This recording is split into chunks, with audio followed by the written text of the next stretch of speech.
Para mediar os trabalhos desta mesa, nós convidamos o advogado e presidente do CDAP da OAB Pernambuco, Dr. Antônio Faria Neto.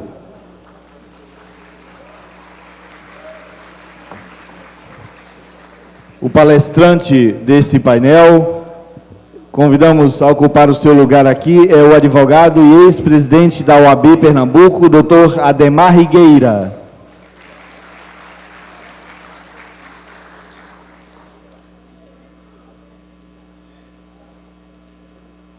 E como debatedores, os convidados são o advogado e presidente da Comissão Nacional de Prerrogativas da OAB, Dr. Jarbas Vasconcelos.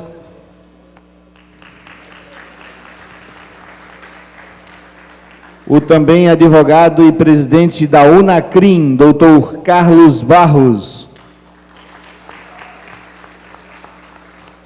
E o advogado, procurador nacional de defesa das prerrogativas do Conselho Federal da OAB, Dr. Charles Dias.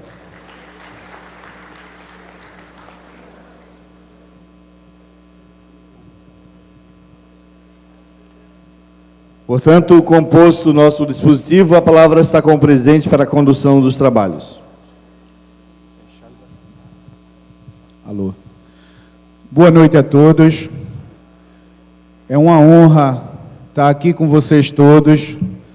A OAB fez um grande sacrifício em trazer esses grandes nomes do direito criminal para que tragam vários ensinamentos para todos nós, principalmente nesse período difícil que estamos passando em época de Lava Jato, onde o direito de defesa cada vez está sendo mitigado, fazendo necessário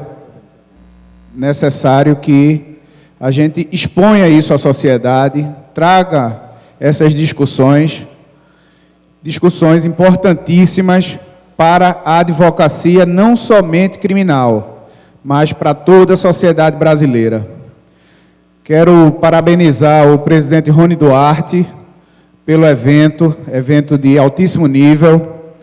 Quero parabenizar também Felipe Sampaio, presidente de Caruaru, Bruno Batista, da CAAP, Carlos Neve, da ESA, e todos os demais que participaram desse evento, toda a diretoria. E vamos agora dar início às nossas palestras. Hoje, nós vamos começar com Jarbas Vasconcelos, do Carmo Dias. Ele é o presidente da Comissão Nacional de Prerrogativas, e ele vai falar sobre direito de liberdade e prerrogativas. Jarbas, amigo, com você.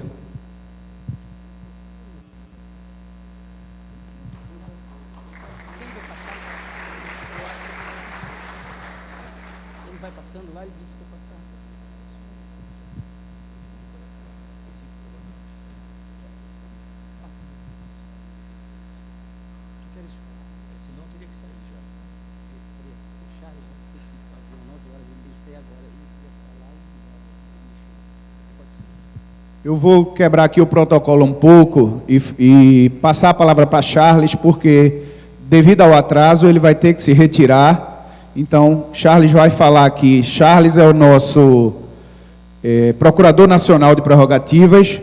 Ele está como debatedor, mas, face à ausência que terá que ser feita agora, eu vou passar a palavra para ele.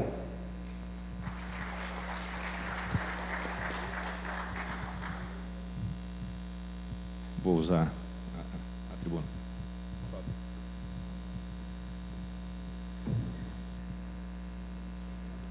Tá bom. Boa noite a todos. Falar da satisfação de estar em terras pernambucanas mais uma vez, dessa vez para conversar com uma plateia extremamente qualificada e absolutamente simpática e carinhosa na recepção de nós todos aqui. Estou vendo que o Cagé, nosso presidente da Comissão de Sociedades de Advogados do Conselho Federal, está aqui assentindo com a cabeça, concordando, não é, Cagé? Que essa realmente é uma terra maravilhosa, muito rica de riquezas naturais, mas rica também de carinho, de afeto e de boas-vindas àqueles que para cá se dirigem. Então, recebam o meu boa noite, muito alegre, muito feliz de estar com vocês, e o agradecimento por essa recepção e essa simpatia que eu tenho, que tem sido direcionada a mim, de todas as pessoas aqui do estado de Pernambuco, e especificamente aqui da cidade de Caruaru. Agradecer ao Jarbas, que gentilmente me cedeu a oportunidade de falar primeiro, e vocês vão ganhar com isso, porque a fala do Jarbas é uma fala excepcional. Eu vou falar rápido e já justifico. Nosso painel estava programado para começar às 5, não é isso, Ademar? Nosso painel estava programado para começar às 5. Então eu calculei, começando às 5, termina às 6, dá tempo de eu pegar o carro e ir para o aeroporto e pegar o avião de volta às 9h39. Lamentavelmente, esses atrasos a gente compreende que ocorrem, podem ocorrer. O tema que antecedeu o nosso, com certeza, era um tema muito fustigante, muito interessante, e por isso, então, eu inicio aqui a minha fala na condição de debatedor, nessa situação inusitada de falar antes do palestrante.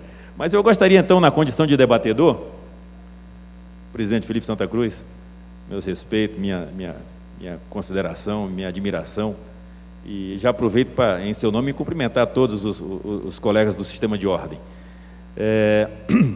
Então, voltando ao tema, aproveito essa minha fala de debatedor palestrante, para trazer alguns temas que entendo possam ser úteis na discussão que se fará a partir de agora da questão da advocacia e de prerrogativas em tempo de Lava Jato, né? A gente, quando pensa que não tem mais nada para acontecer, quando a gente pensa que já tudo que se podia vir em termos de processo judicial ou em termos de atuação dos autores do processo judicial, a gente se vê aí surpreendido, ô Rigueira, com uma manchete, por exemplo, da revista Isto É, que diz: as escutas ilegais na Procuradoria na Procuradoria-Geral de Justiça, né? E ali você tem um elenco de condutas que em qualquer compêndio penal você consegue identificar uma série de condutas com nome URI, né? Ali tem vários crimes praticados por aquele que deveria ser o fiscal da lei. Nós temos hoje no país uma situação de uma disputa de poder, e aí precisa que a gente diga, uma disputa de poder da toga, patrocinada e com o concurso de um Ministério Público hipertrofiado, absolutamente hipertrofiado, que deixou de ser fiscal da lei para ser um ente que hoje a gente não compreende o que é. E até nem seria tão danoso se não fosse o fato de que todas essas condutas praticadas a nível dessas operações espetaculares que você faz hoje no país, o processo penal deixou de ser algo processual para ser algo midiático. O promotor propõe uma ação penal e antes até de que ela seja recebida, ele vai para a televisão, dá uma entrevista, diz que propôs aquela ação penal, indica que pleiteou uma série de medidas cautelares.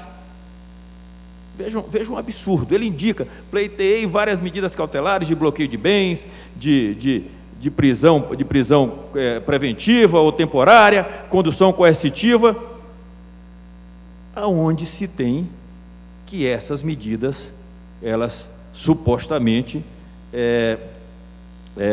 seriam medidas a serem executadas até em respeito à pessoa humana e à personalidade, de forma sigilosa. Então, antes até de que elas sejam recebidas ou sejam deferidas, o promotor já avisa que está fazendo como uma forma de forçar o Poder Judiciário, Rigueira, a se submeter a essas medidas que se tem adotado. Não satisfeitos com essas situações todas, se monta, e aí é em cima desse tema que eu deixo essa reflexão para que se inicie a discussão, se monta uma série de procedimentos de, primeiro, fabricação.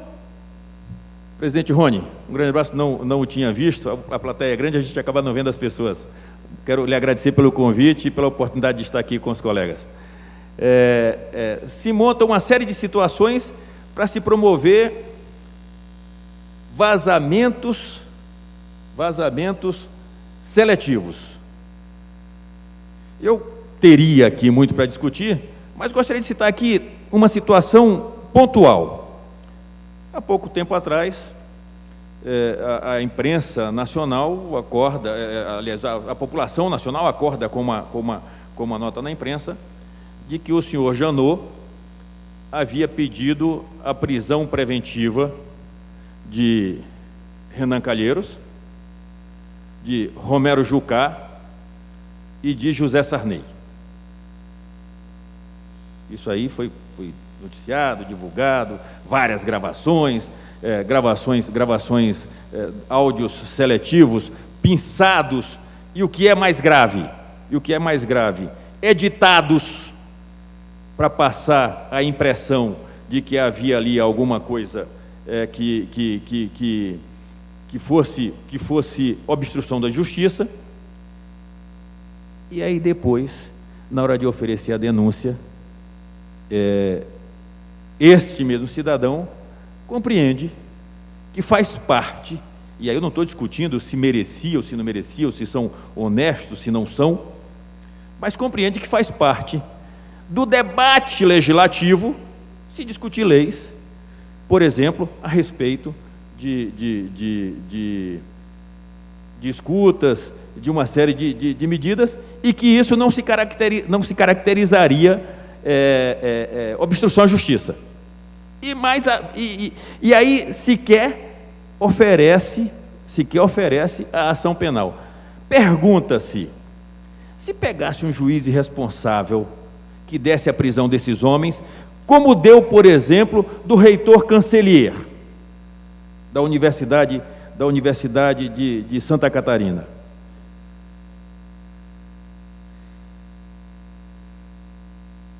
O que teria acontecido? Qual o reparo que se pode fazer àquele cidadão, e estão me avisando que eu tenho 5 minutos, isso me ajuda a sair mais rápido para pegar o meu avião. Qual o reparo que se pode fazer àquele cidadão que perdeu, depois de todos os bens que possuía, a própria vida? Então, esse é o cenário que nós vivemos. E aí, ainda para instigar um pouco mais a questão das prerrogativas e a discussão sobre a nossa atuação em tempo de Lava Jato, trago à baila, para que o professor Rigueira trate do tema, do parágrafo 2º, do artigo 2º da Lei 12.850, se não me falha a memória, que é a que trata das organizações criminosas. E lá na lei fala: quem de qualquer maneira oferece empecilho ou embaraço à investigação de infrações penais.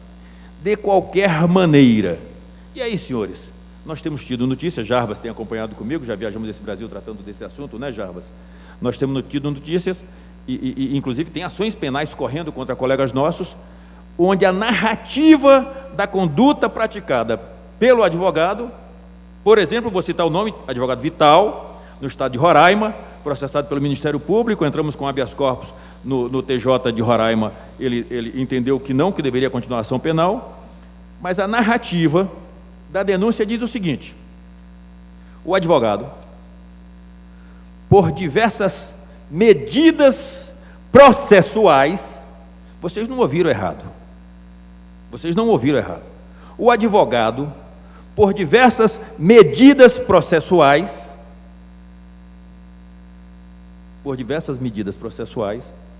buscou embaraçar a investigação criminal.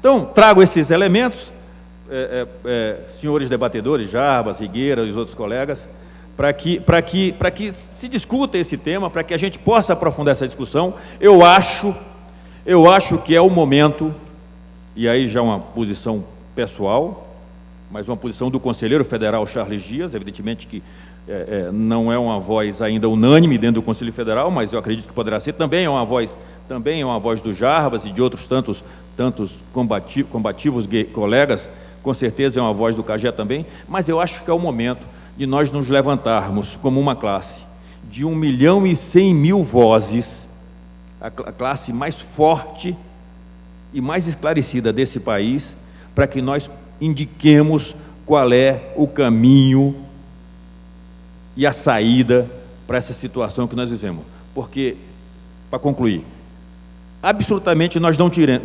teremos uma sociedade nem mais ética, nem mais justa, se a pretexto de combater crimes, nós permitamos que se pratiquem crimes. Eu quero agradecer a atenção de todos, agradeço Jarbas,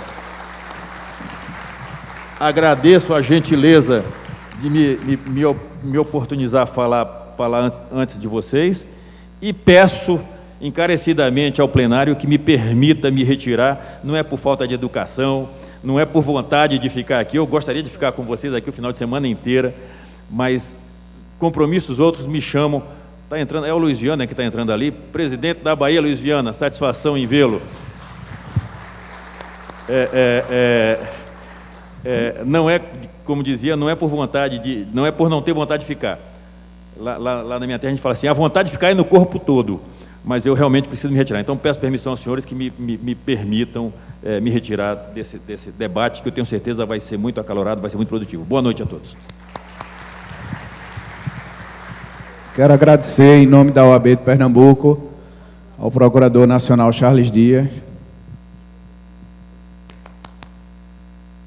E, continuando o nosso encontro, passo agora a palavra para Jarbas Vasconcelos do Carmo, presidente nacional da Comissão de Prerrogativas. Jarbas, só um minuto. Como ele está se retirando, eu já vou entregar agora o certificado e a lembrança da OAB Pernambuco para ele sair com um pedaço nosso daqui.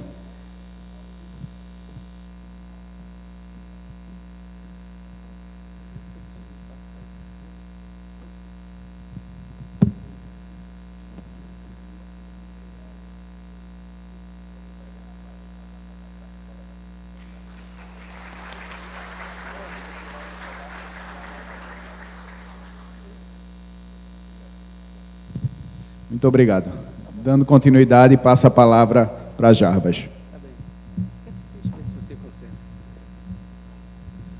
Boa tarde, boa noite a todos e a todas. Quero saudar meu presidente Faria, um dos mais valorosos presidentes de comissão de prerrogativas do Brasil. Espero que em breve o presidente Faria também faça parte da Comissão Nacional de Defesa das Prerrogativas, porque é um colega valoroso, de muita qualidade, destemido, e que é um valor não só para Pernambuco, mas é um valor para o Brasil. E eu queria agradecer o prazer de estar aqui. Quero cumprimentar aqui todos os presidentes seccionais, a começar do nosso anfitrião, o presidente Rony, nosso Porto e Farol do Brasil, como lembrava nosso sempre presidente Marcos Vinícius, nosso querido Luiz Viana, nosso bravo presidente Felipe Santa Cruz, que também é filho desta terra e dirige a OAB do Rio, homem da OAB Carioca e homem da OAB do Brasil. Meu irmão querido Leonardo Acioli, que, como disse ainda há pouco ali, a nossa amizade transpassa este momento da OAB, e como disse Leonardo, será para sempre, e foi forjada essa amizade em muita luta a favor da advocacia brasileira, especialmente em defesa das prerrogativas dos advogados.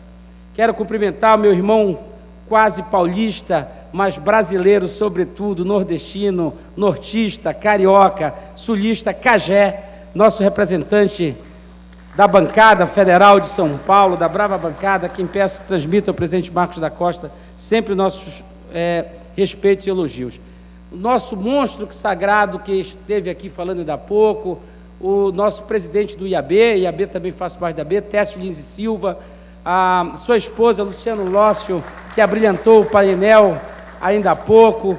Enfim, quero cumprimentar todos os colegas, Valdetário, nosso queridíssimo amigo do Ceará, do CNJ, que brilhou ainda há pouco numa palestra, nosso irmão, minhas amigas e meus amigos. O presidente Faria é um homem rigoroso e me pediu para cumprir o tempo. E eu disse, presidente Faria, vamos cumprir o tempo, mas vamos falar o que temos para falar. Eu quero pedir licença, porque esta tribuna aqui é um canto de liberdade, eu estou num espaço de liberdade e vou falar o que tenho que falar sobre este momento que o Brasil vive, doa quem doer, concorde ou discorde, quem concordar. Quero começar a minha palestra, está tendo um problema técnico, mas quem sabe faz ao vivo.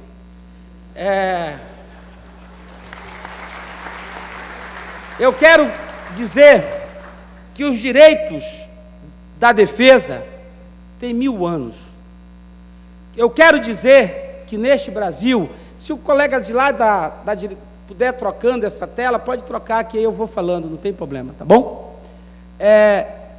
Que os direitos de defesa têm 1000 anos.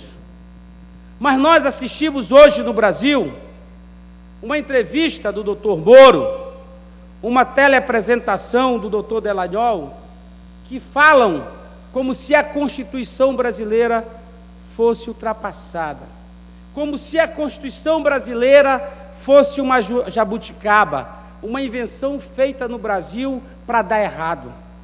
Falam do nosso Estatuto da OAB como um empecilho às conquistas que eles se julgam terem feitos contra a corrupção. Falam dos advogados como se os advogados atrapalhassem a justiça no Brasil. Eles mentem, eles manipulam, porque eles sabem que a nossa Constituição, que as nossas leis trazem a mesma liberdade, o mesmo contraditório, o mesmo respeito à ampla defesa que o constitucionalismo do Ocidente. Aquela ali é um extrato da Carta Magna do rei João Sem Terra. Ali na cláusula 20, vou ser muito rápido, disse eu faria que nós voltaremos aqui para fazer um curso de formação a todo o sistema, presidente Rony, de prerrogativas do Estado de Pernambuco, ainda vamos aprofundar academicamente. Mas nesse momento eu não quero falar muito academicamente, eu quero falar mesmo de uma posição que é a posição de quem está na frente à luta das prerrogativas dos advogados. Essa cláusula 20 encerra o princípio da legalidade, encerra o princípio da proporção da pena, encerra o princípio do juiz natural justo e imparcial, um juiz que não tem compromisso com a verdade da defesa, nem com a verdade da acusação. A cláusula 38 encerra o princípio de que não se deve separar a função de quem julga, de quem acusa e de quem investiga. Essa é a carta do rei João Sem Terra, 1215, 1002 anos atrás. Esse artigo 39 encerra o princípio de que ao Estado compete carrear provas, compete provar o que acusa. Encerra o direito daquele que é acusado de produzir provas contra a acusação. Encerra a cláusula 40 o princípio de que a justiça é essencial ao Estado, de que ela deve ser feita em tempo certo, mas com respeito ao princípio da legalidade. Encerra aqui a lei do habeas corpus, qualquer pessoa pode reclamar pelo indivíduo, de 1679. Aqui está o Bill of Rights, que que submete todos, inclusive o soberano, a princípio da legalidade. Daí decorre a Constituição americana, decorre a Constituição francesa, decorre a nossa Constituição. Não estou conseguindo aqui passar. Se alguém puder passar, pode passar. Mas o que é que nós assistimos hoje no Brasil? O Ministério Público critica o delegado da Polícia Federal toda vez que ele concorda com a defesa. O delegado da Polícia Federal critica o juiz toda vez que o juiz absolve a quem ele acha que é culpado. Nós vivemos um Brasil em que o delegado, ao contrário do que está na carta do Rei João Sem Terra, na dúvida, ele abre o inquérito. O Ministério Público, na dúvida, denuncia, o juiz, na dúvida, condena, o tribunal, na dúvida, mantém a condenação, e o Supremo Tribunal Federal, na dúvida, diz: encarcere, porque o princípio da inocência está, neste momento, franqueado no Brasil. Nós vivemos um momento em que o Poder Judiciário e o Ministério Público aparecem dando entrevistas e expressando as mesmas verdades sobre um acusado. Polícia, Ministério Público e juiz, como se fosse um só momento, um só órgão de acusação do Estado. A sociedade não consegue exercer seu direito de defesa. Tudo que se apresenta na televisão são delações. Delações. O Batoque, outro dia, numa palestra, disse que, num processo que ele atua, da Lava Jato, de 11 acusados, 9 deles já fizeram delação, e tem um tentando fazer delação, e talvez nem o cliente dele fique para delatar, embora ele disse que vai deixar o cliente se ele delatar. Todos os réus são delatores. Uma justiça que manipula, porque apresenta a delação como uma solução para o problema do processo penal brasileiro, como um problema para fazer justiça. O Supremo acha que mitigar e flexibilizar o princípio da inocência vai ajudar a combater a corrupção. E manipulam e mentem, principalmente aos jovens, à sociedade, os mais humildes desse país. Por que não é assim que se faz justiça? Estabelecendo uma operação Lava Jato por 3, 4, 5 anos. Estabelecendo vigília nos presídios, escuta por 8 anos, como é o caso dos presídios federais. Impedindo que os advogados se manifestem, produzam prova, exerçam o contraditório, ampla defesa, o devido processo legal.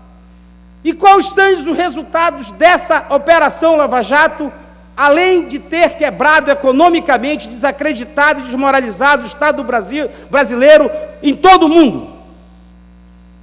O resultado mais evidente é que eles quebraram com os valores constitucionais, desacreditaram a democracia, desacreditaram o Estado Democrático de Direito, e hoje pulula e graça neste país, nas redes sociais, nas praças públicas, um grito por ditadura. Meus amigos, nós no Brasil nunca tivemos uma Constituinte. Nunca tivemos uma Constituinte livre e soberana neste país. Nós, nesse país, sempre vivemos de ditaduras, de constituições simbólicas, sem nenhuma força normativa. Nós precisamos de democracia. Nós precisamos efetivar a força normativa da nossa Constituição. Nós precisamos lutar pelos valores da Constituição. Estes rapazes que estão hoje à frente da Lava Jato repetem aquilo que já acontecia no Império, aquilo que sucedeu no Estado Novo, aquilo que aconteceu na ditadura e também na nossa Constituição. Os dirigentes do Estado brasileiro não têm praxis e nem compromisso com os valores da Constituição. Não raro a Constituição nesse país é usado como álibi das elites para dizer que é moderna. Mas os valores e o programa da Constituição é adiado sine die. Raimundo Fauro, que presidiu a ordem, dizia que a Constituição ela é sempre venerada pela oposição e sempre vilipendiada pela situação. É o que se passa hoje, onde o Judiciário é o primeiro a vilipendiar a nossa Constituição. O que falta no Brasil é uma justiça que funcione. Nós temos uma justiça que tem 125 milhões de processos, que tem um déficit de 10 mil juízes, de 55 mil servidores, como nós denunciamos na Marcha das Prerrogativas em Brasília. Uma justiça errática, aleatória, que só consegue processar 3% dos crimes que ocorrem na prática da realidade. Esta justiça é que é a geradora verdadeira da corrupção. E não será uma operação lava-jato, nem 2, nem 3, nem 4, nem 5, nem 10, que poderão acabar com a corrupção endêmica deste país, nem fazer com que esse país salte para um patamar de um país civilizado, desenvolvido, que tenha respeito às leis, à Constituição, ao quadro institucional, aos contratos, e seja um solo institucional fértil, capaz de ser um país que possa competir, atrair investimentos, gerar emprego, renda, crescimento e estabilidade institucional para poder ser considerado um grande país, um país verdadeiramente de primeiro mundo. E estas questões, meus amigos, têm a ver conosco, advogados, porque este comportamento das nossas lideranças, do nosso poder judiciário, do nosso sistema nacional de justiça, é um comportamento daqueles que não sabem pensar grande, daqueles que pensam pequeno, daqueles que não gostam da liberdade, daqueles que não têm compromisso com os valores constitucionais. E são esses mesmos, do Moro ao Delanhol, ao juiz que está em Recife, ao juiz que está aqui em Caruaru, o delegado, o promotor daqui mesmo, que todo dia acham que são moros, que todo dia, ao ver um advogado, viram de costas, viram de lado. Eles já sabem a verdade, eles já sabem a pena, eles já têm o remédio certo para aquela vítima que se chama acusado, denunciado, que está na sua frente, e o advogado é o inimigo, porque ele é o defensor da Constituição, ele é o defensor daquele pobre. Nós não temos que pensar nos grandes, nos poderosos que estão sofrendo na mão desses verdugos, de Lula, de Aécio, de Temer, seja lá quem for. Nós temos que pensar naqueles que não têm poder algum, que o único poder que tem é poder falar com um de nós, na nossa banca, muitas vezes sem nem um centavo, e nos fazer levantar, e em nome dele, erguer ele daquele momento difícil que ele passa, e tomar ou retomar a sua dignidade frente à prepotência dessas autoridades. É este momento que nós vivemos no país. Eu queria passar aqui para dizer o seguinte: nós vivemos esse momento aqui, esse momento em que todo aquele que, como eu nesse momento, critica a gestão do poder judiciário, do sistema de justiça nesse país, que tornou os advogados coisas indesejáveis, são vistos como hereges. Me recorda aqui o filme Ponte dos Espiões, onde se reúne, no momento, muito bem feito o filme pelo Tom Hanks, com o juiz e o promotor de acusação, onde o acusado era um espião russo. E ele diz para o juiz: doutor, eu vim aqui para que seja aplicado o contraditório ampla defesa para esta pessoa. Ele diz: mas ele é russo. Mas tem um precedente da Suprema Corte Americana de 1686 que manda aplicar o princípio do contraditório à defesa aos estrangeiros. E o promotor diz assim: mas esse precedente, doutor, se aplicava a um chinês, esse é russo. E nós aqui no Brasil estamos vivendo dessa forma. Nós, advogados, todos os nossos clientes são russos para esses juízes e promotores e delegados que se julgam serem o doutor Sérgio Moro.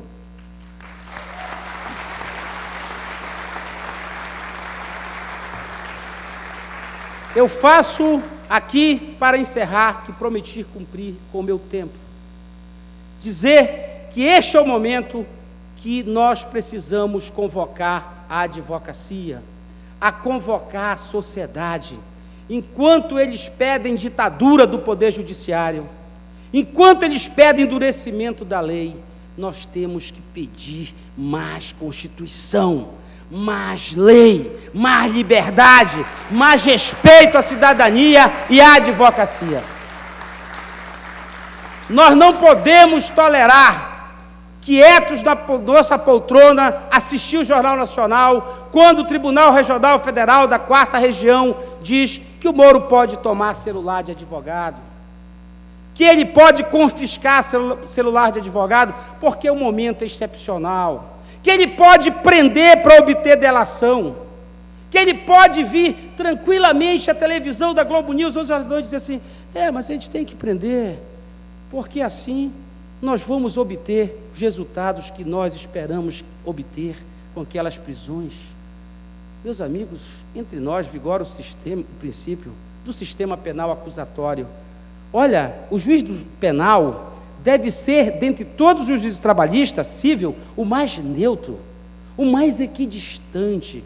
Ele deve ficar olhando daqui, de longe, a prova da acusação e da defesa. Ele não tem que se comprometer com a verdade de ninguém.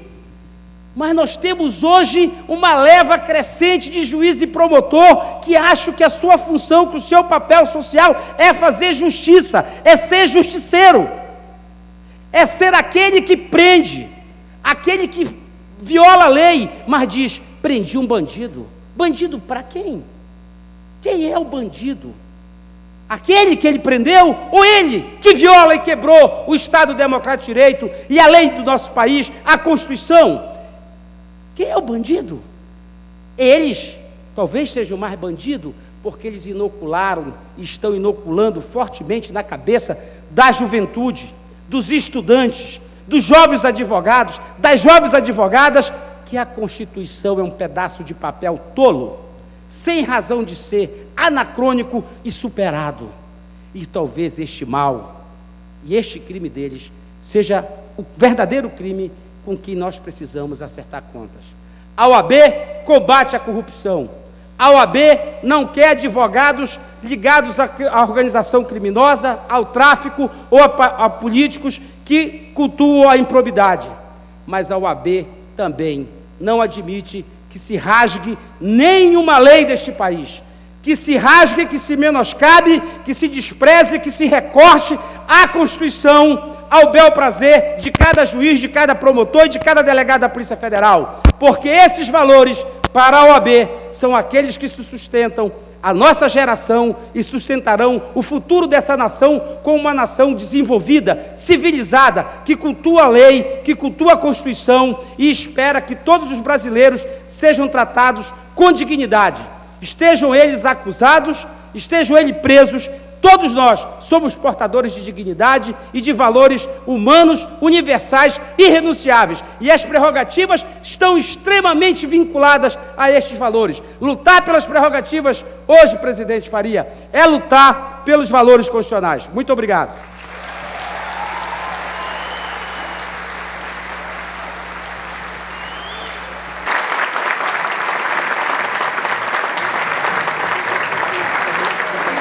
Em nome da OAB, agradeço a Jarbas.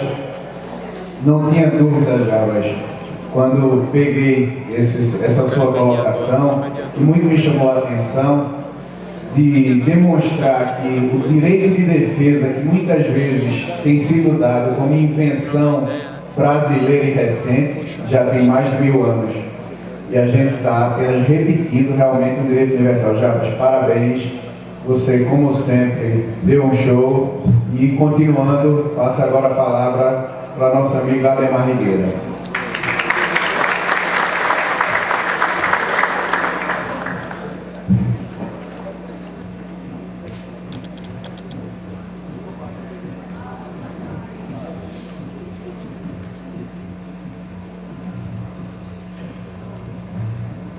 Meu querido Antônio Farias, presidente da Comissão de Prerrogativa da OAB de Pernambuco, eu tenho a honra de ser, além de colega, admirador, mas amigo, né, de toda a família. Doutor Jarbas Vasconcelos, né, eu gostaria de fazer um destaque especial na minha saudação, doutor Jarbas, porque eu acho que o Conselho Federal estava precisando de manifestações desse tipo. Eu comentava com o doutor Carlos aí, que eu já imediato falo, Carlos Barros, nosso presidente da Associação de Advogados Criminais, eu comentava com ele que sinto falta de uma presença mais ativa do Conselho Federal em relação à Lava Jato. Apesar de ter ouvido diversas manifestações do presidente Lamarck em defesa das prerrogativas dos advogados, discursos, inclusive, muito bem elaborados acerca da defesa intransigente da nossa atuação profissional, eu não tinha ouvido ainda, e me corrijam se eu tiver errado, eu não tinha visto ainda um discurso do nosso presidente falando da Lava Jato, porque é difícil ter um discurso contra-majoritário. A Lava Jato é praticamente uma unanimidade no nosso país, a Lava Jato é praticamente uma unanimidade na opinião pública. Falar mal da Lava Jato é praticamente cometer um grande pecado, uma grande heresia. A gente sabe disso porque a gente senta numa mesa, pode ser numa mesa de bar, num restaurante, na discussão com os colegas, na discussão com pessoas que não são da nossa área, ou mesmo com advogados que não atuam no dia a dia da advocacia criminal, e nós notamos claramente como essas pessoas ficam indignadas quando se tem uma postura contra o que está acontecendo nesse país. Mas o que eu gostaria de ouvir, e ouvi hoje, do presidente Lamarck, que a OAB é contra a corrupção, mas tem que ser também contra ao arbítrio praticado, ao abuso de autoridade praticada no combate à corrupção. Nós não podemos admitir que ocorra nesse país o que efetivamente vem ocorrendo, os sistemáticos abusos cometidos na Operação Lava Jato, sem ter uma manifestação explícita do nosso presidente do Conselho Federal. Então, eu fico muito satisfeito de ter uma representação, que é o presidente da Comissão de Prerrogativas, falando dessa forma e falando de uma forma incisiva. E gostaria muito, mas muito mesmo, porque aqui em Pernambuco nós ouvimos isso do presidente Rony Duarte. Aqui em Pernambuco nós temos uma voz altiva quando o arbítrio é cometido contra advogado no exercício da profissão. E nós precisamos também ter esse discurso no Conselho Federal. E não tenho dúvida, doutor Felipe Santa Cruz, que não quero ser aqui fazer um lançamento, mas tenho certeza que Vossa Excelência, quando for presidente do Conselho Federal, desempenhará essa função. Mas o tema não é só Lava Jato. Falar da Lava Jato, falar dos abusos cometidos, não é, na Lava Jato,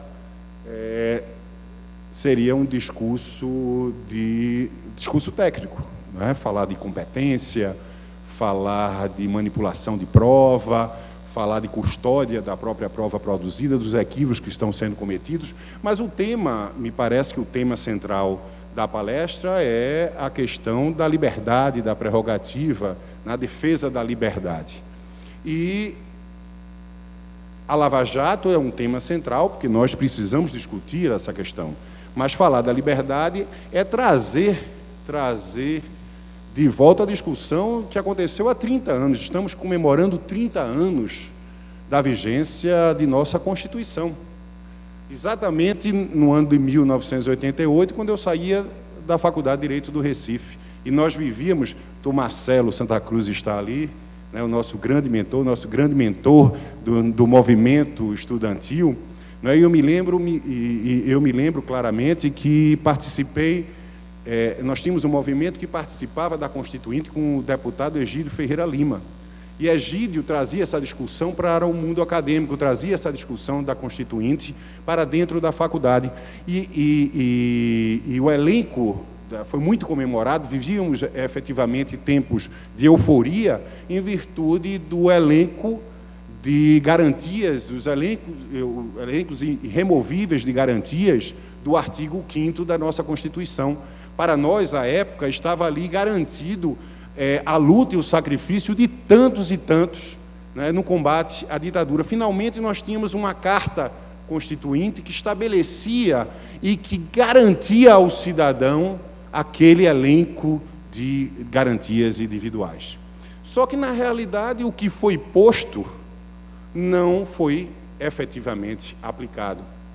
Já na época, logo após 2008, passamos a viver uma euforia, ou uma febre, melhor dizendo, de prisões preventivas. Não é? E não se falava ainda de Lava Jato, não se falava ainda de combate à corrupção, mas nós tínhamos um movimento, que era um movimento que trazia o interesse público, né, uma distorção do que seria o interesse coletivo em detrimento de garantias individuais.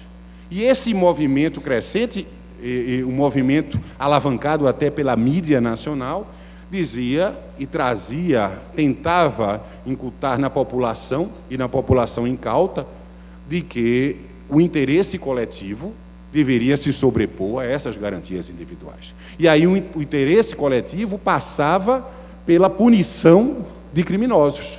E a punição de criminosos passava pela necessidade de prisões cautelares, pela necessidade de prisões preventivas, de medidas coercitivas. Eu advogava, doutor Jarbas, e raramente nós dizíamos, nós íamos ao tribunal, raramente para discutir uma prisão cautelar indevida. Nós íamos aos tribunais para dizer por que a necessidade de uma busca e apreensão, por que a necessidade de uma quebra de uma garantia constitucional, como o sigilo bancário, a questão da privacidade do domicílio. Hoje nós vamos ao tribunal para dizer qual a necessidade de uma prisão preventiva, se o juiz poderia determinar uma busca e apreensão, se o juiz poderia determinar outro tipo de medida cautelar menos invasiva, quando, veja um absurdo que nós mesmos reverberamos. Nós estamos admitindo a possibilidade de quebra de garantias constitucionais, aplicação de medidas que deveriam ser aplicadas como exceção, porque exceção elas são, como a busca e apreensão, a quebra do sigilo bancário, a interceptação telefônica, todos os princípios constitucionais estabelecidos e garantidos na Constituição de 88. E hoje se brinca com esse elenco do artigo 5º de uma forma muito simplória. E não é a Polícia Federal ou o Ministério Público que faz isso. Me parece que é outro equívoco que nós temos sustentado. Nós criticamos o Ministério Público e a polícia porque eles requerem. Mas quem está abusando, quem está desrespeitando a Constituição é o Poder Judiciário. O Ministério Público nada faz e nada acontece se não for com um crivo do Poder Judiciário, que vem repetidamente, sem a fundamentação necessária, determinando esse tipo de prisão. Então, logo após 88, se estabeleceu essa febre de prisões. Mas aí vem a Operação Lava Jato. E a Operação Lava Jato criou um novo método de ação. A gente vê os procuradores falando e eles dizem exatamente isso. Eles não escondem a regra do jogo. Por incrível que pareça, nada é escondido, até como instrumento de vaidade deles próprios. Eles repetidamente, reiteradamente, vêm trazendo os fundamentos da Operação Lava Jato, a base da Operação Lava Jato. E essa base, que antes poderíamos chamar de um trinômio, que era prisão antecipada, delação, condenação, como Delanhol já afirmou várias vezes, e o próprio juiz Sérgio Moro também fez. Hoje nós temos outra situação, onde nós temos prisão, publicidade opressiva, delação e condenação. E aí começam a ficar claro como a Constituição vem sendo vilipendiada de uma forma muito clara. Eu digo isso porque, após a prisão sem fundamentação, a prisão base quase sempre num critério subjetivo, porque se fala em garantia da ordem pública, mas as prisões, normalmente, os fatos trazidos não têm contemporaneidade, por exemplo. Nós temos prisão de um fato que aconteceu 3, 4, 5 anos atrás. E depois desses 3, 4, 5 anos atrás, nada aconteceu, mas agora há necessidade dessa prisão. Não é?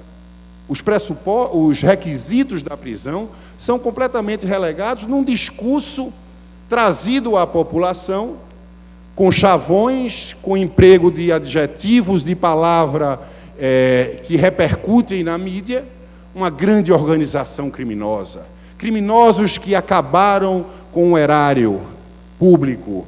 E essas palavras, esses chavões, trazem a necessidade de uma prisão cautelar, quando a necessidade era apurar devidamente, respeitando-se o contraditório, garantindo-se a ampla defesa, chegando-se ao final num resultado condenação com a prova dos autos. E não se antecipar com um discurso que é o discurso que deveria ser o discurso final da sentença.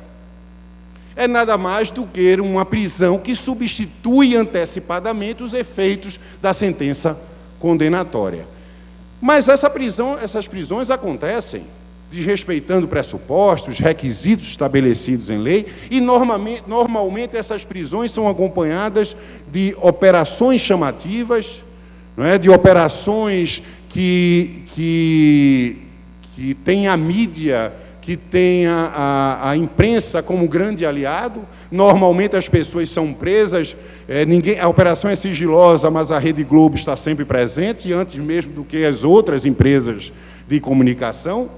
Está sempre presente, faz a reportagem, a necessidade do uso de algema, de medidas que sempre denigrem a imagem da pessoa que está sendo presa. Mas isso tudo está dentro do padrão da Operação Lava Jato, que é dar publicidade ao fato para que se crie na mentalidade média e na opinião pública de que aquela prisão, absurdamente ilegal na grande maioria, deve ser aplicada porque a opinião pública está convalidando, porque a opinião pública está aprovando, porque a grande maioria, inclusive a grande maioria de vocês, acredito até, me desculpem, mas a grande maioria de vocês aplaudem quando um político é preso, quando um grande empresário é preso por corrupção, e se esquece de analisar, mas ele está preso por quê? Qual a necessidade dessa prisão? Efetivamente se cumpriu a lei? E essa é a função da publicidade. A publicidade dar esse tom à população que convalida aquela prisão, convalida e encovarda os tribunais, constrange os tribunais, ameaça os tribunais de exercer o papel do controle da legalidade. Normalmente, quando o juiz ou um desembargador ou um ministro mantém uma prisão arbitrária, não se tem uma linha sequer falando da decisão. É como se o desembargador tivesse cumprido a sua obrigação, manter preso o que o juiz Sérgio Moro determinou. Agora, se uma liminar é concedida, se uma decisão concessiva de um habeas corpus é concedida para revogar a prisão, no outro dia há um alarde em todos os meios de comunicação. No outro dia, todos criticam, soltam notas, falam da decisão como se houvesse sinais de uma corrupção, como houvesse sinais de um juiz que está indo na contramão do interesse público, indo na contramão dos interesses da Operação Lava Jato.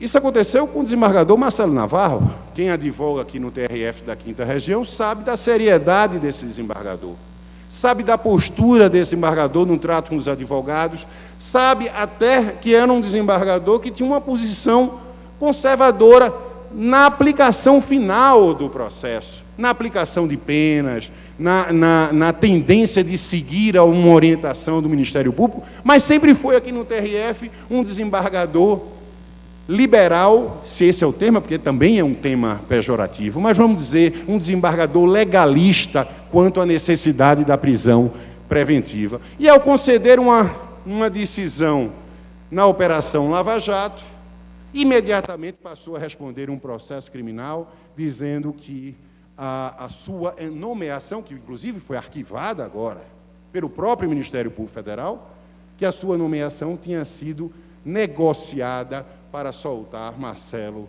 Odebrecht. Então, vivemos nesse país, e essa publicidade opressiva é mais um discurso do interesse coletivo. E por que é um discurso do interesse coletivo? Porque e todas essas cautelares são, porque se diz, olha, vamos invadir residências, vamos interceptar telefones, vamos quebrar sigilos bancários e fiscal, porque há um interesse coletivo. Então, na verdade, se está fazendo o quê? Uma ponderação de princípios. Existe o princípio da preservação da vida privada, por exemplo, ou do sigilo telefônico, mas se faz uma ponderação de princípios para se dizer, não, mas também tem um interesse coletivo, o interesse coletivo de aquela pessoa seja processada, que se tenha um processo criminal. E na ponderação desses princípios, se permite como exceção a quebra dessas garantias constitucionais. Tudo bem, é um princípio válido e tem que realmente, em matéria constitucional, se ponderar os princípios elencados na Carta Magna. Mas veja o que está acontecendo nesse país. Se faz essa ponderação, se criam exceções e se estabelecem medidas invasivas, como já narrei, e, posteriormente, o delegado de polícia, que teve uma interceptação telefônica autorizada pelo juiz, vai à grande mídia e lê trechos, quando não fornece antecipadamente, trechos que foram interceptados e trechos escolhidos à mão pelo Ministério Público ou pelo delegado. Veja que absurdo! Para que houvesse aquela quebra de sigilo telefônico, foi necessário se fazer, tecnicamente, uma ponderação de princípios. E, de repente, o que é que faz o delegado de polícia? Repito, com a tutela do Poder Judiciário omisso nesses casos. O que é que faz a autoridade policial? Faz uma nova ponderação de princípios. Obtida a prova, se faz uma nova ponderação para dizer a interceptação telefônica pode ser divulgada porque existe o princípio da liberdade de imprensa. E aí se pega todo aquele conteúdo da vida privada do cidadão, se joga na imprensa, sem sequer ter o crivo e o controle da legalidade pelo próprio juiz que determinou. Porque o juiz determina a interceptação telefônica. Mas essa interceptação telefônica, eu estou dando isso como exemplo, ela tem que passar posteriormente pelo controle da legalidade da própria autoridade que a determinou, para saber se a execução foi correta, se o período foi correto, se houve a gravação de todo o período interceptado, se a parte contrária tomou conhecimento de todo o período interceptado, se a parte contrária vai selecionar ou pedir para expurgar dos autos conversas que não há o interesse da parte contrária, ou seja, se houve efetivamente a custódia da prova pelo Ministério Público ou pela autoridade policial, se essa prova foi guardada efetivamente, inclusive o próprio juiz que determinou uma interceptação, ele pode anular a própria interceptação. Mas isso é antes mesmo do exercício do contraditório sobre a medida cautelar, o juiz, a autoridade policial, o Ministério Público, se acha no direito de vir a público, convocar a imprensa e falar sobre a interceptação telefônica. E vejam que o absurdo é tamanho que está se transformando o policial no policial hermeneuta, no promotor hermeneuta. porque ele não só produz a prova, como faz a sua interpretação, quando essa interpretação deveria ter sido, só poderá ser feita no momento da sentença pelo juiz. Mas antes mesmo da sentença pelo juiz, o policial se acha no direito de interpretar a prova e dar ao público a sua interpretação. Então, nós estamos vivendo momentos como esse.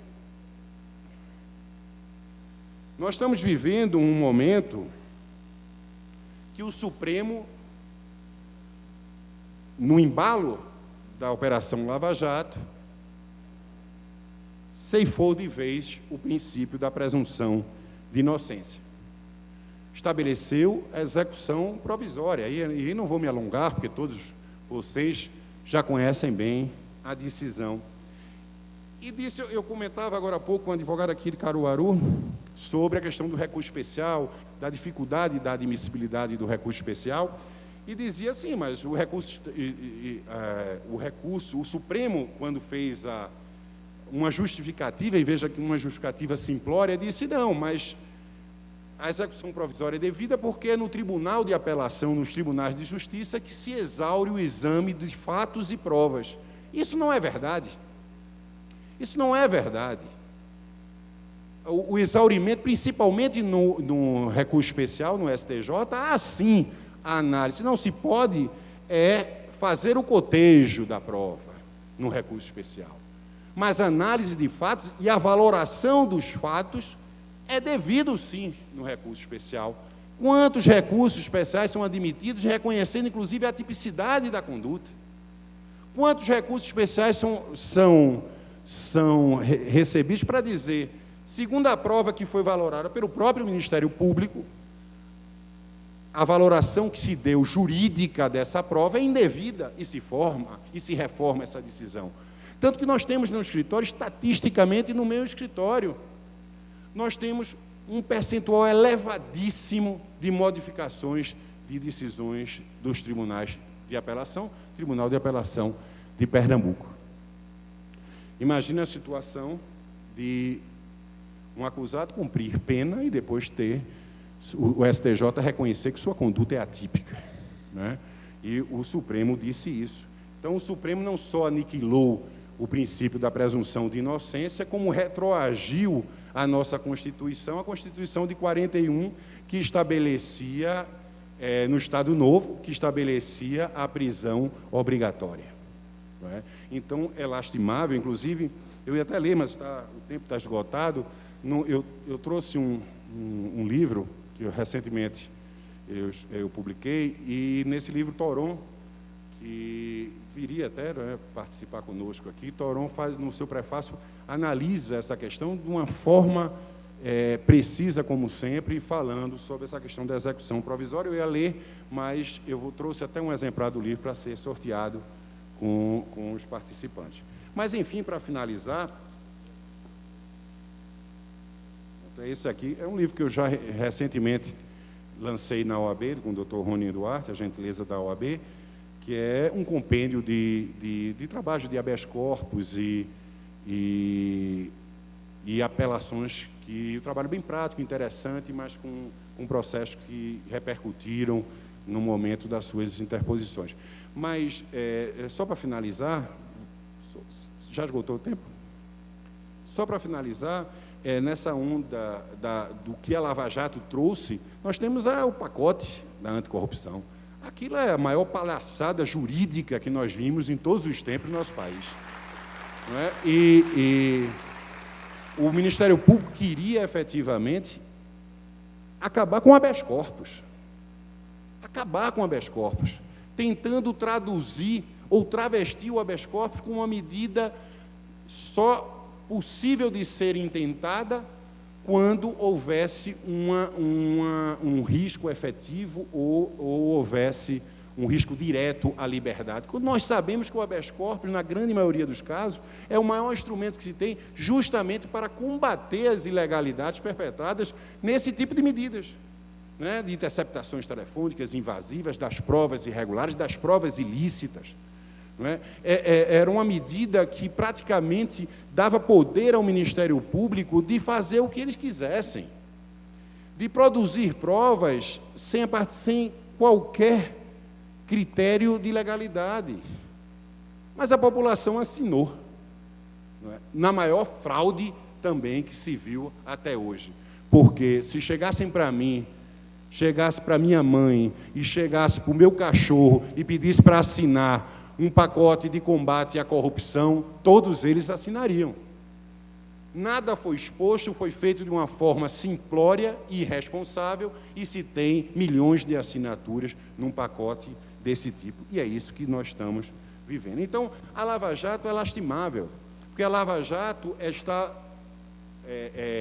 foi instituída em cima de dogmas expressamente ditatoriais e abusivos, e expressamente ilegais, tentando a todo custo estabelecer a prisão, e a prisão como uma forma travestida de tortura, porque a ideia é prender e não soltar até que o acusado, com a sua imagem denegrida, possa colaborar com a justiça. E no esteio da colaboração, nós temos hoje Youssef, nós temos hoje Paulo Roberto, e nós temos hoje todos os grandes empreiteiros desse país fazendo delação e em casa sem responder um dia de pena. Eu quero saber onde isso vai chegar. Então, para finalizar, senhor presidente desta mesa, doutor Antônio Faria, eu gostaria de, mais uma vez,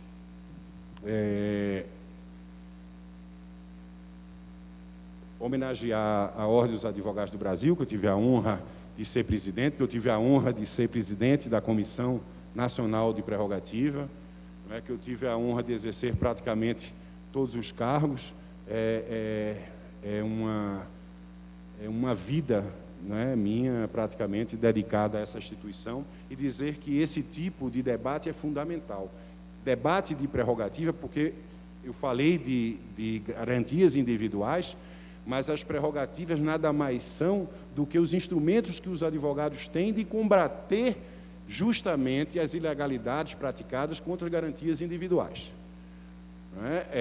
O discurso não é de prerrogativa, mas de fundo nós temos que sempre lutar pela prerrogativa dos advogados, porque é justamente através desse instrumento legal que está estabelecido na 8.906, que nós podemos exercer com independência, com destemor, sem subordinação, a nossa atuação em prol daqueles que respondem a processo criminal, para que voltemos a ter um cidadão de direitos, para que possamos ter um acusado onde o processo penal serve para garantir que ele se defenda, e não para que garanta a sua condenação.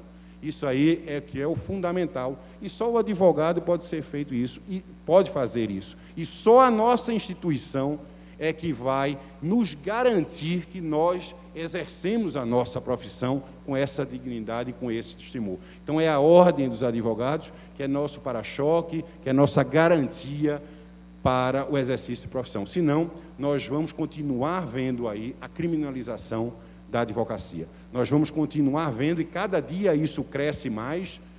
Nós temos escritórios sendo invadidos, advogados sendo interceptados, a pretexto de se obter informações da relação cliente e advogado.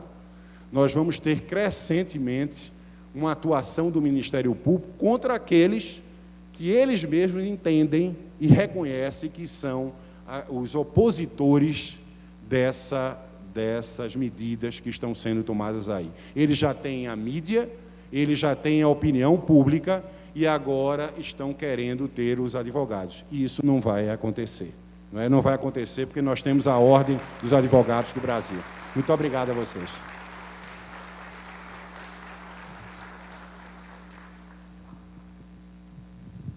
Parabéns, Ademar. Você vai fazer o sorteio do livro ao final.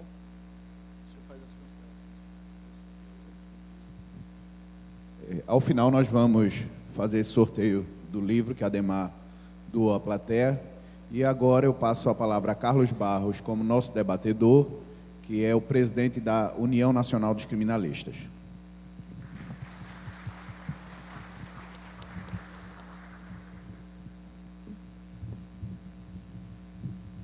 Precisa baixar só um pouquinho, viu? Microfone. Boa noite, meus colegas, minhas queridas colegas advogadas. Saúdo a todos na pessoa do presidente Rony Duarte, que com maestria comanda esse evento dessa magnitude que todos podem presenciar, desde ontem vai até amanhã. Parabéns, Rony, não só pelo evento, mas pela excelente gestão que vem fazendo à frente da OAB Pernambuco.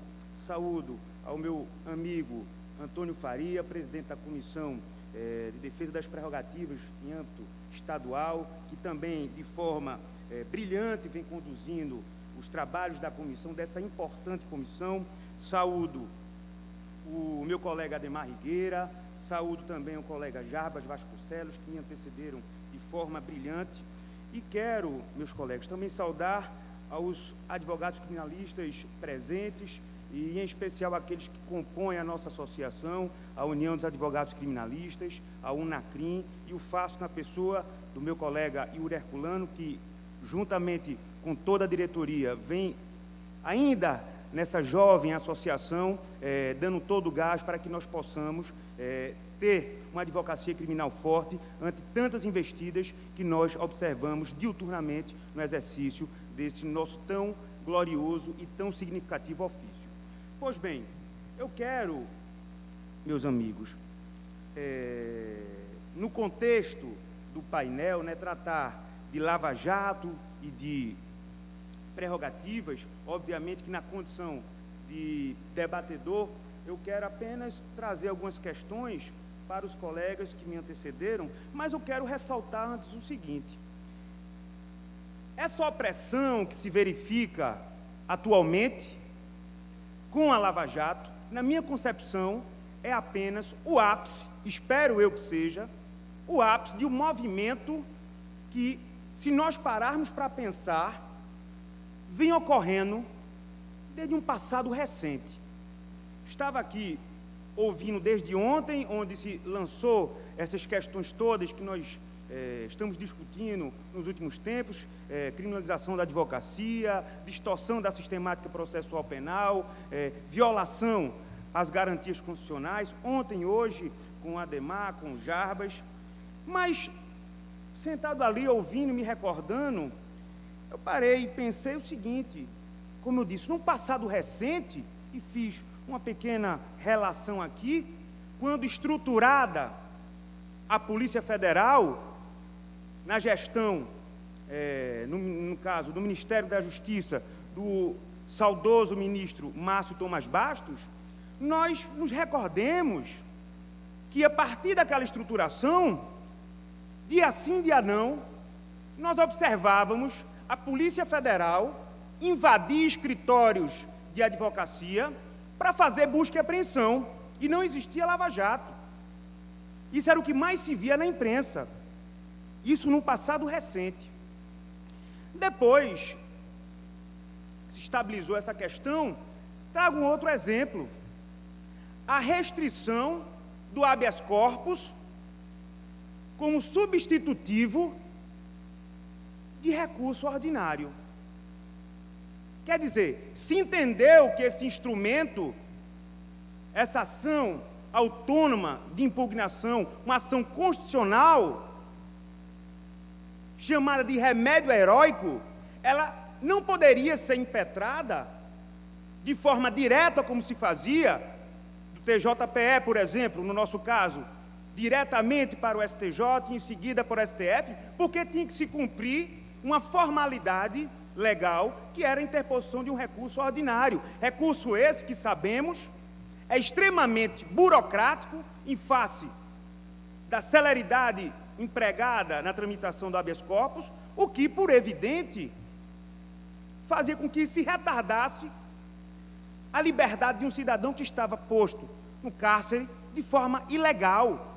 Tudo isso com o propósito de se restringir o acesso às cortes superiores e, mais ainda, o direito de defesa. Mas isso, senhores, não existia lava-jato ainda.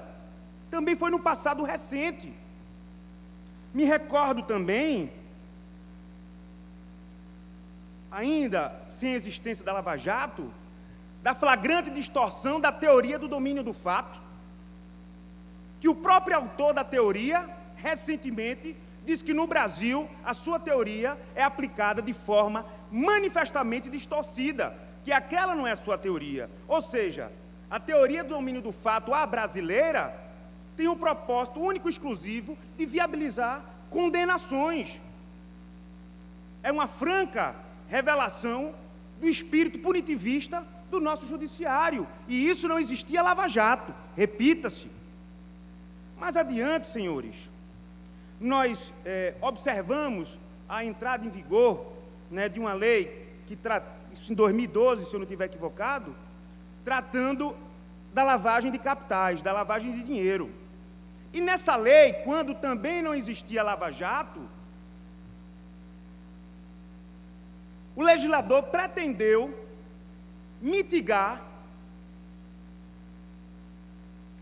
o sigilo entre advogado e cliente, entre o advogado e o seu constituinte, quando, em determinado ponto, de forma extremamente aberta, extremamente genérica, tentou, porque isso não passou, graças a Deus, tentou fazer com que o advogado fosse uma espécie de delator do seu próprio constituinte, do seu próprio cliente, quando de repente verificasse uma possível operação financeira que indicasse uma possível lavagem de capitais. Quer dizer, o cidadão procuraria o advogado e teria, obviamente, que contar os fatos em torno do qual girariam aquela demanda, aquela imputação, mas se ele contasse algo que gerasse uma suspeita por parte do advogado, segundo a lei, teria que delatá-lo para os órgãos de fiscalização responsáveis, para que o próprio advogado não se comprometesse e não fosse responsabilizado acerca daquela eventual omissão. Isso é uma franca mitigação do direito de defesa do cidadão, porque ele não teria, obviamente, segurança para contar tudo ao seu advogado. E isso não existia lava-jato, repito. Mais adiante, senhores, a gente verifica, como colocado aqui, já agora, sob o impulso da lava-jato, essas 10 medidas intituladas contra a corrupção, que, a bem da verdade, são medidas contra a Constituição e que, na verdade, não tem efetivamente a ver com combate à corrupção, porque se se observar essas 10 medidas, ela altera de forma substancial pontos sensíveis da sistemática processual penal. A exemplo da efetiva, como disse Adhemar, mitigação, para não dizer aniquilamento, do habeas corpus. A exemplo da possibilidade de o Ministério Público, ou seja, o próprio Estado, produzir prova ilícita quando um cidadão apresenta um álibi, uma prova que lhe é favorável. Isso está escrito lá naquele projeto de lei intitulado falaciosamente de 10 medidas contra a corrupção. Quer dizer, legitimaria, só nesse ponto eu acho que a gente já deveria parar de tratar dessas 10 medidas. O Estado poderia produzir prova ilícita se o réu apresentasse uma prova que lhe fosse favorável. Então, esse é o tom dessas 10 medidas. Mais adiante, a gente observa que, se por um lado, há essas 10 medidas,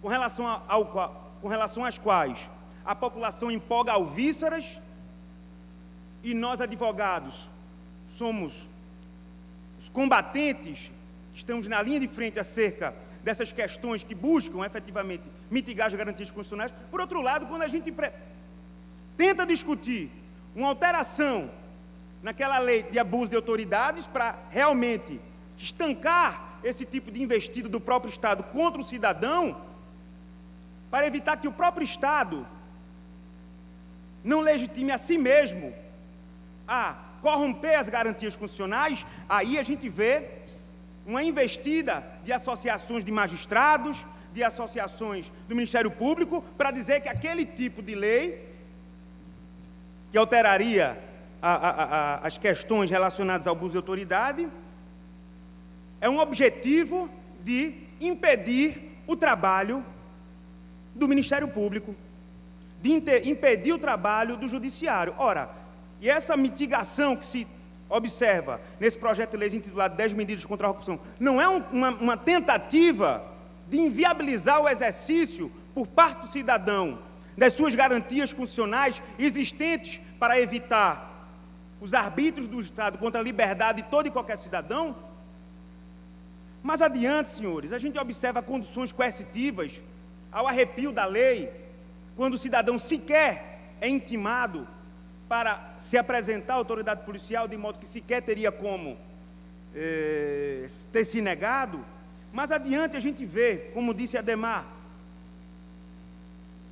prisões preventivas decretadas com o único propósito de se obter delações premiadas, o que se equivale como uma verdadeira tortura, como bem ressaltou. E aí eu me recordo de um parecer do Ministério Público Federal, no âmbito da Lava Jato, onde o Procurador da República deixa claro, quem quiser depois eu posso até enviar esse parecer, onde ele deixa claro que aquela prisão preventiva específica do caso é importante também para garantir que o cidadão fale, para garantir que o cidadão abra as informações acerca daquela imputação. Quer dizer, não sei se foi por ato falho, mas talvez um ato menos refletido, houve uma verdadeira confissão de que a prisão é sim implementada com o propósito de obter delação premiada. E mais recentemente foi tratado, inclusive num painel que antecedeu a esse, acerca do CNMP e do CNJ, o Ministério Público, o CNMP, é dito uma resolução que confere ao Ministério Público a discricionariedade sobre o exercício ou não da ação penal. Quer dizer, diante de um fato delituoso, mas a depender do fato, ele poderia, o Ministério Público, isso, salvo engano, está sendo aplicado pioneiramente aqui em Pernambuco, infelizmente, ele poderia, como pode hoje, escolher se oferece ou não denúncia, ou seja, se propõe ou não a ação penal. Quer dizer, por um lado, é louvável a menor pretensão de se punir, mas o legislador não estabeleceu isso. Existe o princípio da indisponibilidade, da obrigatoriedade do Ministério Público, e o Ministério Público não pode autoproclamar uma discricionariedade que ele não tem, que o legislador não viu. E aí a gente vê, como se falou, a hipertrofia dos poderes do Ministério Público, querendo a cada momento avançar. O próprio Ministério Público diz: eu ofereço a denúncia quando eu quero, quando a lei diz que ele deve oferecer diante de um fato típico, quando a prova da materialidade, indício de autoria. Ele está escolhendo quando agir, ao talante da lei. Repita-se, onde revela a crença de que ele pode se conduzir da forma que quer, como quer. Então, meus senhores, o que se percebe, pelo menos para mim, diante de tudo isso, é que o nosso país, num passado recente, vem atravessando paulatinamente um período de recrudescimento penal, um período de repressão penal, e que a Lava Jato é simplesmente o ápice disso. E esse é o momento de nós brasileiros, sejamos advogados, sejamos qualquer outra profissão, mas sobretudo os advogados, não permitimos que esse tipo de avanço repressivo prospere, que esse tipo de investida contra a nossa Constituição prospere, que esse tipo de ataque à nossa democracia prospere, nossa jovem democracia e mais jovem ainda, Constituição, sob pena de isso tudo se reverter não contra os poderosos, que a título, obviamente, ilustrativo, seriam meia dúzia diante da dimensão, né, do país, mas se reverter contra aquele cidadão comum, aquele trabalhador que carrega esse país nas costas e que, no final das contas, sobre essas costas é onde, né, o pau se arrebenta. Então, meus senhores, o que eu percebo é que essa Lava Jato é um ápice, é o momento, sim, da advocacia, mais do que nunca, se rebelar. E quando eu falo advocacia, não é simplesmente a OAB, porque a OAB não é onipresente nem onisciente. Somos nós, advogados, que, no exercício da nossa atividade, nos fóruns, nas audiências, nos tribunais dos júris e nos tribunais, devemos nos rebelar acerca dessas arbitrariedades que estão se apresentando diuturnamente perante nossas faces. E aí eu quero lançar para os debatedores, sobretudo em razão da bagagem e de uma história dentro da advocacia, certamente muito representativa, além da liderança, das lideranças dentro da advocacia, gostaria de indagar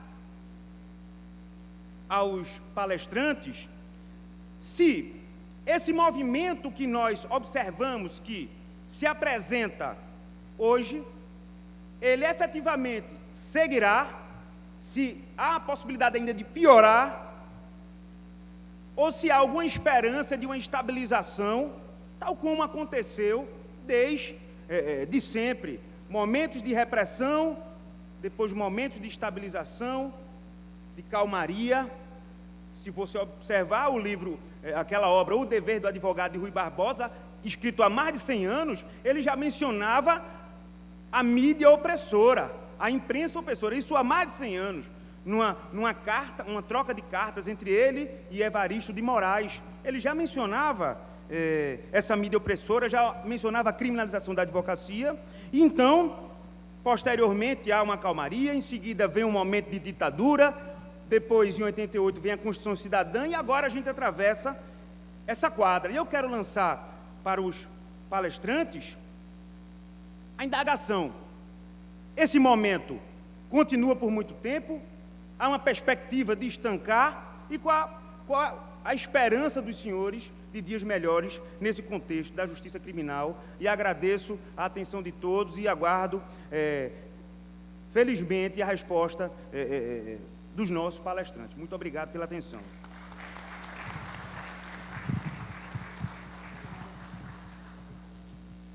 Eu vou agora fazer a entrega dos diplomas e do presente que a OAB tem aqui para os palestrantes, e vou quebrar um pouquinho o protocolo. Eu queria convidar Leonardo Acioli, nosso vice-presidente e conselheiro nacional do Ministério Público, e a doutora Piedade Buarque, para virem aqui fazer a entrega ao nosso amigo Jarbas Vasconcelos.